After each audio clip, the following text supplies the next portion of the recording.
Hi guys, welcome back. Today I'm going to show you how to make a fireplace mantle out of a picture frame. Okay, so you get yourself a 3.5 by 5 photo frame. Remove the backing and the glass, and then I just got a cheap one from the dollar store because they pull apart very easily. After that, you want to take and cut your top piece after you broke it apart at 4 1/4. And you want to do the sides at a 45, and then the side frame is going to be 3 5/8. Now I went ahead and already marked this one, and I've got a little miter box here and put it in there.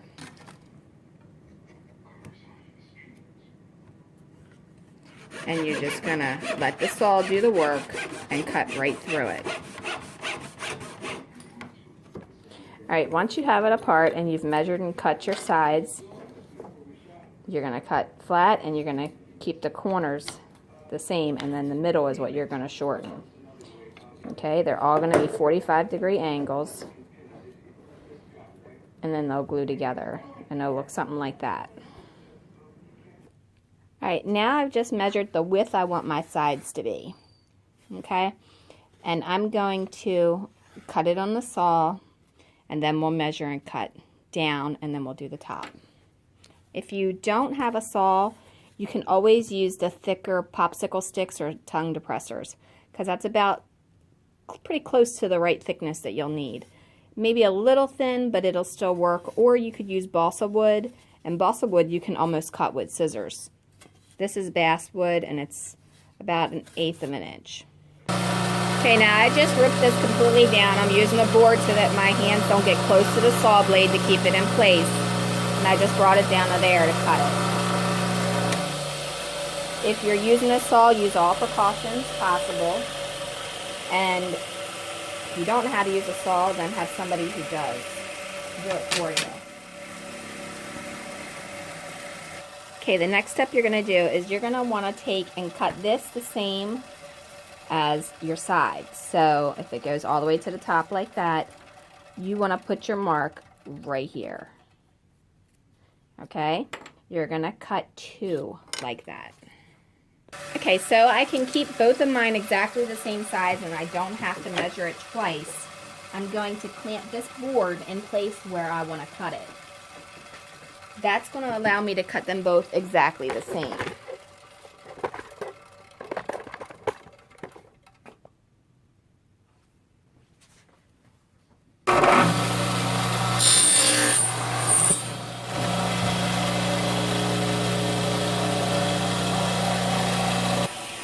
Alright, now that we have the sides done, we measured with these on the outside, because that's how it's going to go. And then we want this to overlap just a little bit, 1/8 of an inch. maybe 1/8 of an inch, and then we marked it, and now we'll cut that. Okay, now that we have the top cut, we're going to make the very, very top piece. Alright, the purpose of this is so it has like a little edge that goes around, like the ones that came with the kit, like a beveled edge. This is 4 7/8, and then we're going to make this one 5 1/8. 1/8 of an inch hangover on both sides. Hangover all the way around it. Same amount of overhang on all 4 sides, all 3 sides. The back should be flat, the front and side should have a little bit of an overhang, and that's what we're about to cut now. Okay, so to measure the inside that you're going to need for the fireplace, you want it to go above where the frame is just a tiny bit. So you're going to mark it just above this line. Yeah, right here. Okay, and then you'll cut that. Okay, so once you've cut the back piece that goes inside like that, you need to cut the angles that come up like this.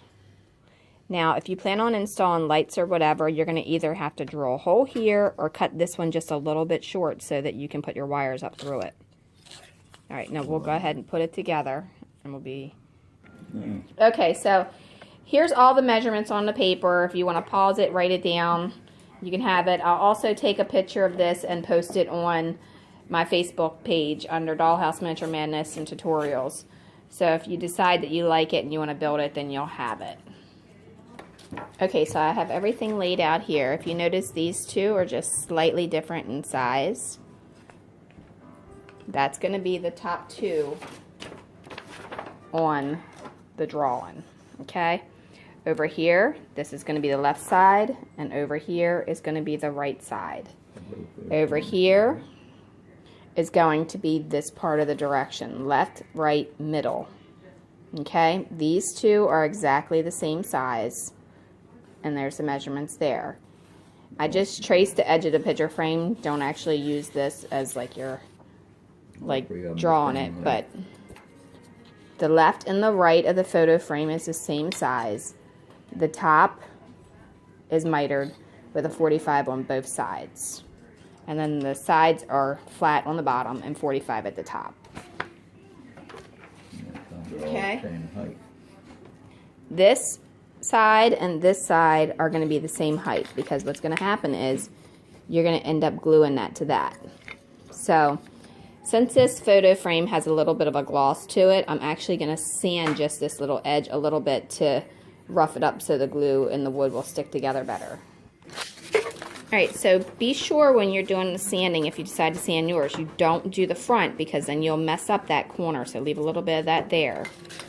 Alright, you can either do it on an edge of a table, or you can kind of just take your thumb lightly and go across it like that. Okay, so you want to do that on both sides and the top.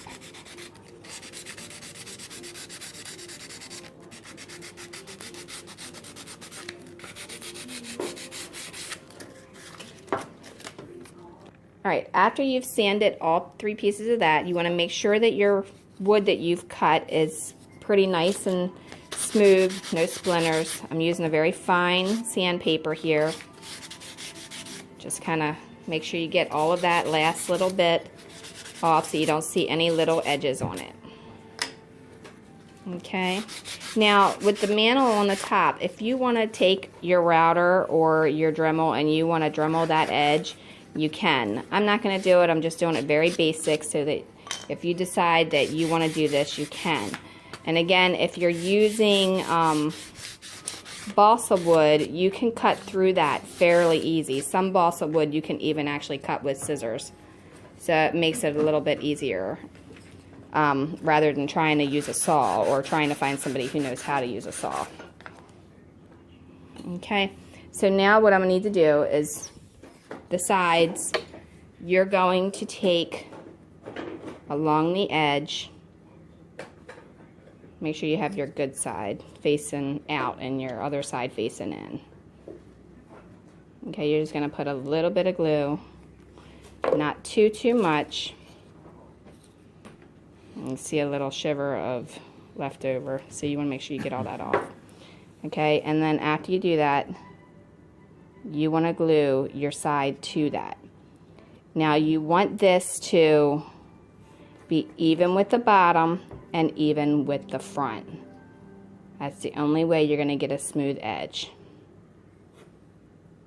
If you're having a hard time getting that even, you can mark it with a pencil and just use your pencil as your guide. Okay, so just leave that just like that.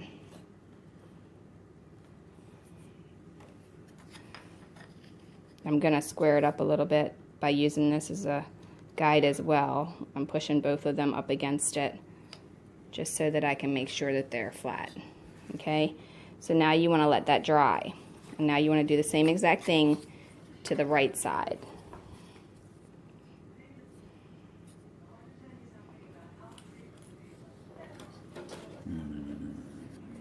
Alright, now you're going to have that. I just kind of move it around a little bit to make sure that the glue is all over it. And again, you want to square it up. You can mark it with a pencil to use it as a guide.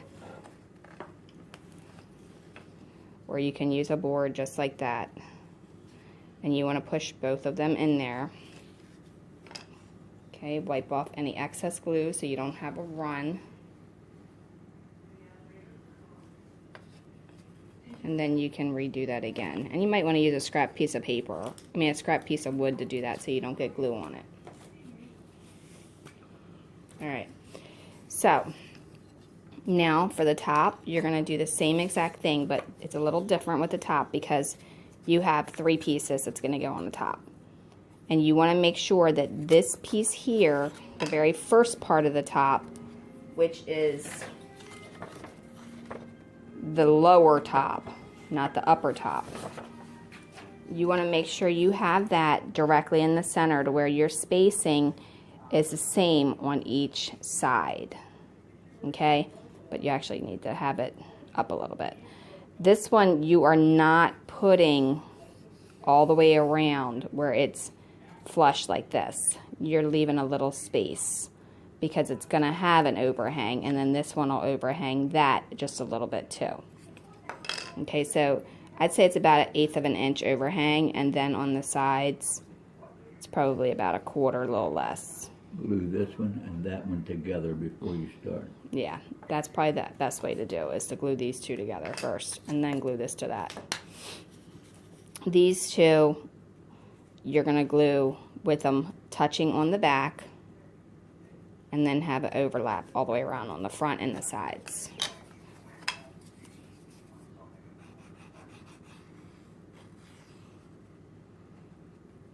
You don't need a whole lot of glue either.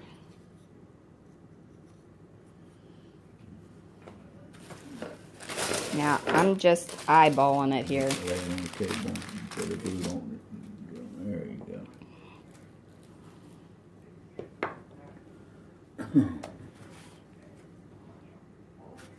Alright, so if you want to clamp this, you can to keep it together.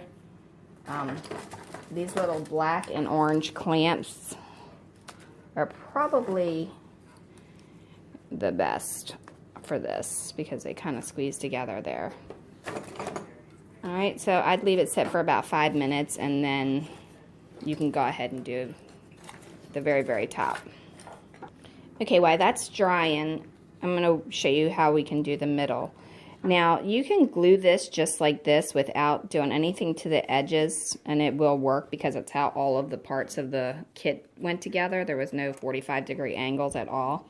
Or you can lightly sand the edge to where you have a little bit of a 45 going on with just the sand.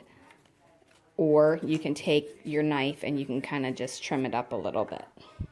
Now, I've decided to take my knife and just kind of like go across it just a little bit to give it a beveled, kind of like a 45, and then glue it that way.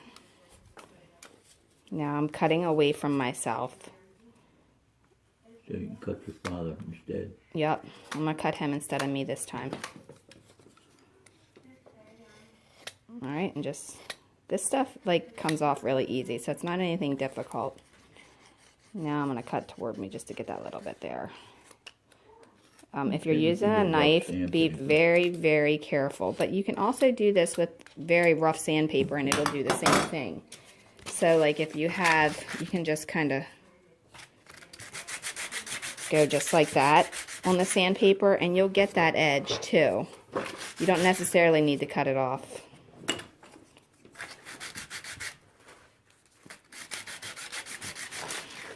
And that'll just kind of give you that 45. Now, unless you're using a miter saw, it's not going to be perfect, so don't worry about that. Alright, now, to glue this, you just want to put a little bit of glue along the edge here. And put a little bit of glue along this edge here.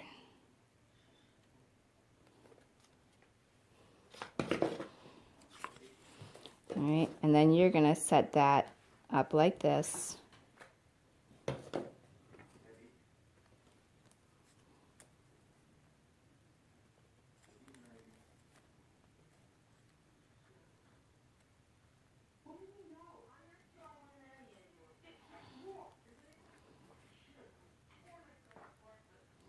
And then you'll just let it dry.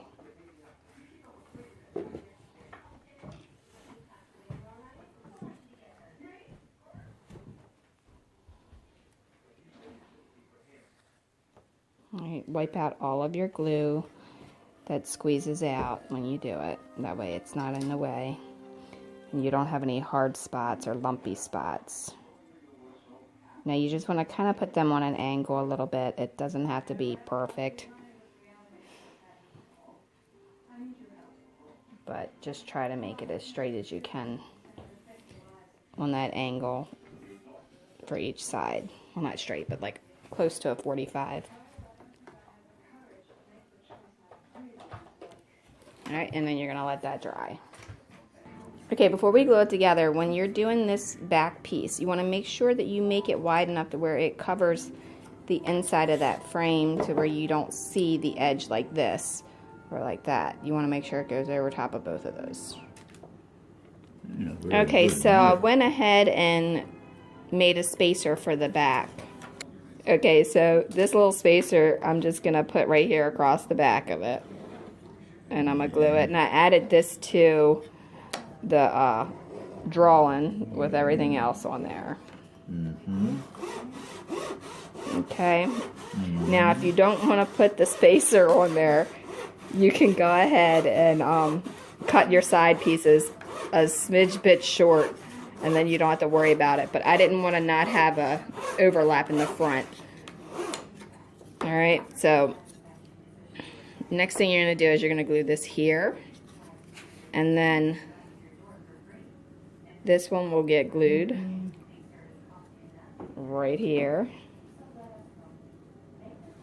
and then this one will get glued here.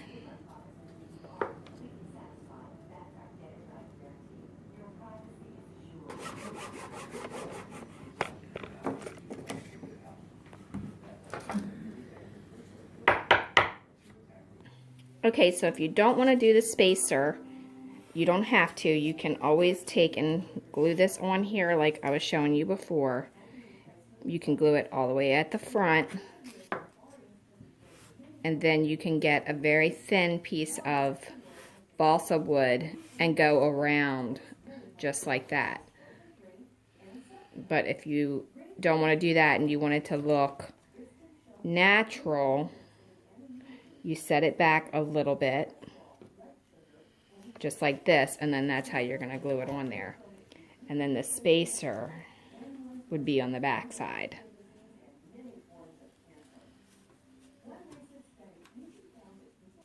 Okay, so what I'm going to do is I'm going to take the pencil with a very sharp point and I'm going to mark where I want my items to be glued so that I can glue it down.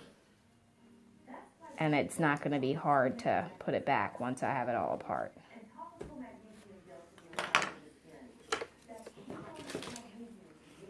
Okay, so put a little bit of glue on the top. Now this is the actual picture frame here. Alright, so I'm going to follow my line.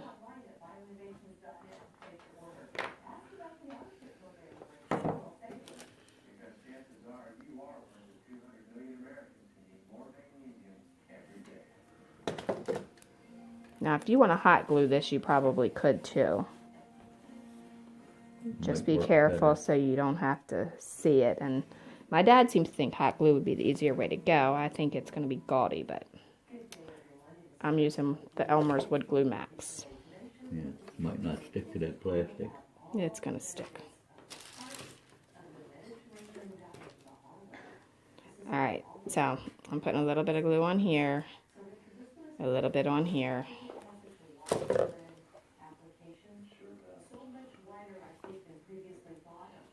A little bit on here.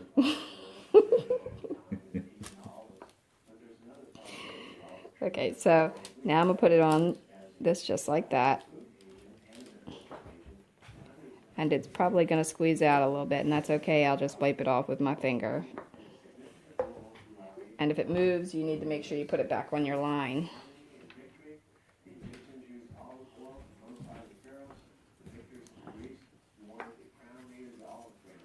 Alright, So a little bit there, a little bit there.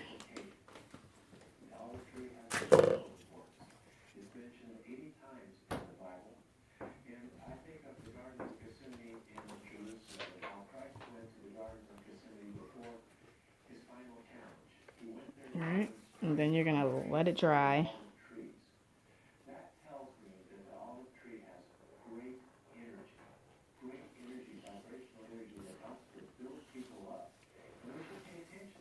Alright, now when it's completely dry, I would recommend that you actually do put the hot glue right in here to keep the frame from falling apart. But for the wood and everything, I would just keep it like that. Now, as far as your insert, this is going to get glued right here. Okay, you want to make sure that you are hiding it underneath of this so that it's not like a gap. And for my fireplace, I'm not going to actually be using this piece because where I'm putting this is actually at the top of the house and it's already inside of the wall for that one, so I won't need this. But I wanted to make it for you guys so you could use it. Or if you want to use a different fireplace in a different area, you could do it that way. Also, once this front was dry where I glued it together, I put a thin line of glue on the back of it to help secure it. On the back side of it, you can also put hot glue because it's against the house and you won't see it.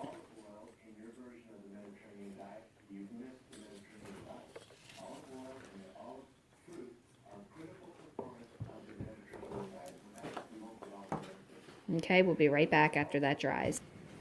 Okay, so once you have it all together, you can attach the back if you want to put the back on there. I don't intend on using the back, so I'm not going to attach it, but basically that's what it would look like. Now we're going to go ahead and paint it. This is before it's painted.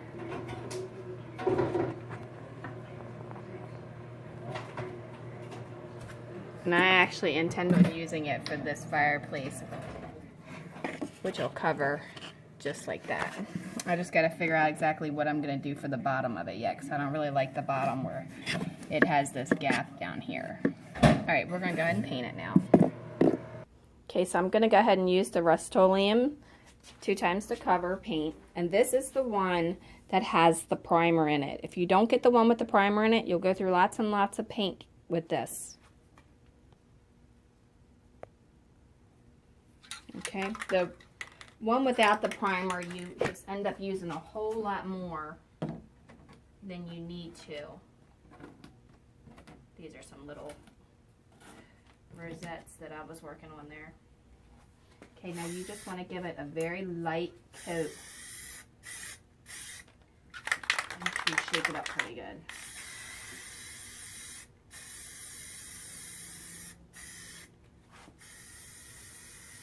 You probably could go a little bit lighter than what I'm doing.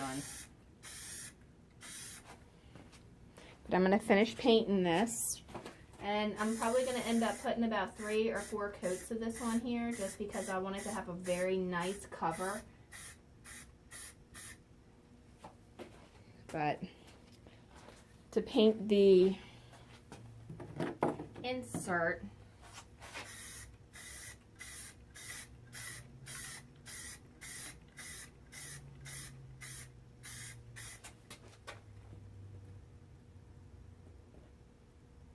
little rosettes that I have here are falling over. Sorry, I gotta fix them because I want the paint that I'm doing now to get on them as well. Okay, so let that dry and then give it a light sanding on the top and the sides. And then spray it again. You want to use a very, very fine sandpaper when you're sanding it though.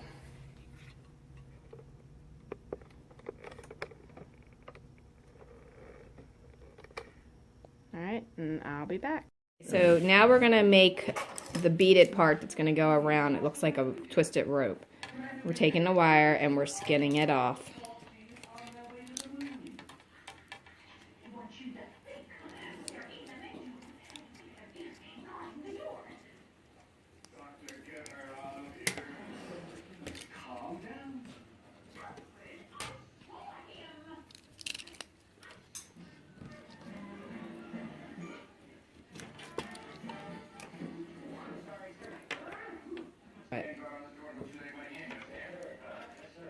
Okay, so now I got a better knife. It's cutting it better.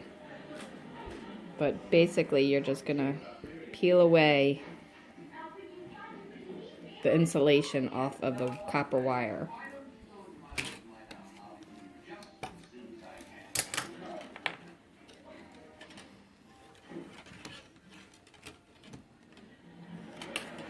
If your blade is sharp enough, you don't even have to put a whole lot of pressure on this thin wire. You just kind of pull the wire to you.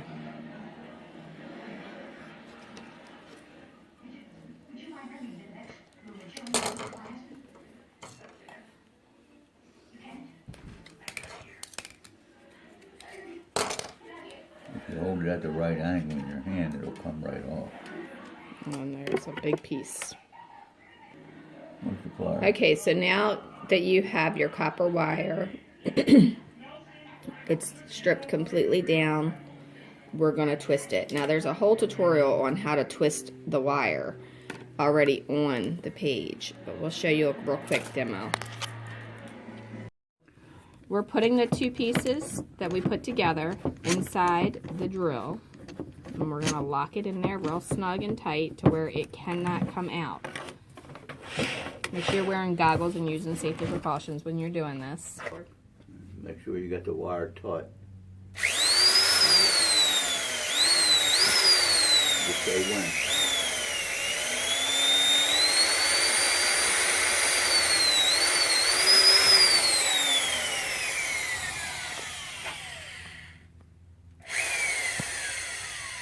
How small do you want it?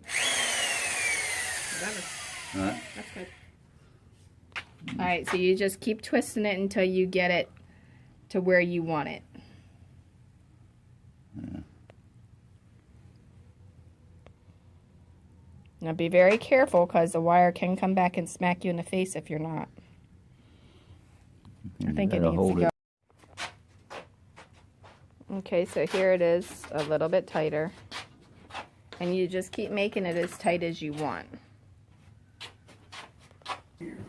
Okay, now remember when you're doing it, not to make it super tight because then it'll pop and then you'll get really hurt. You have to be cautious. Now what we're doing with this is we're going to put this around the dollhouse fireplace.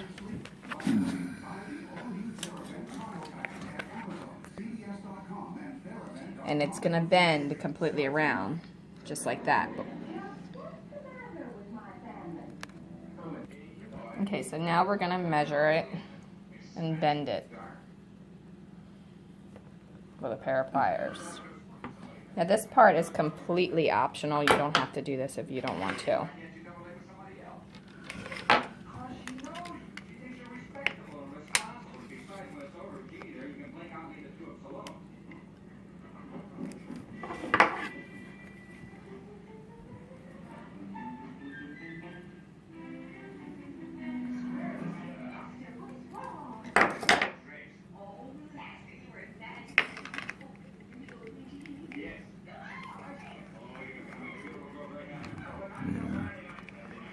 Maybe a hair too big, I don't know.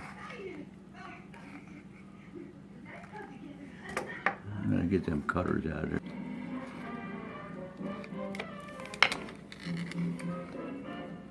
Are you tired of wrestling with your old-fashioned hose?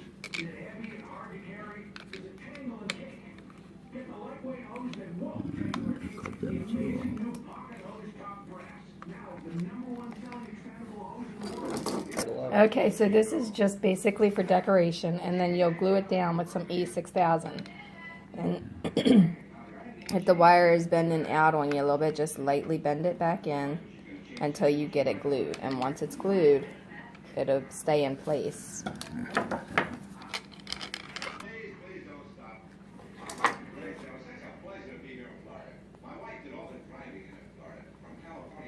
Put this back. There's how it looks up close.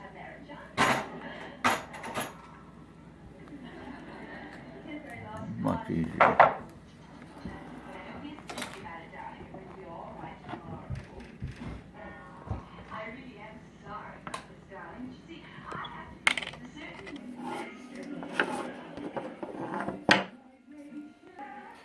Alright, so this is before it's glued, but basically you can see how it decorates it up a little bit.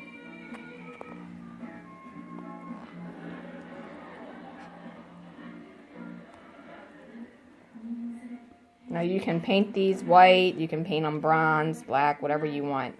Or you can just not use them at all. It's totally a preference up to you.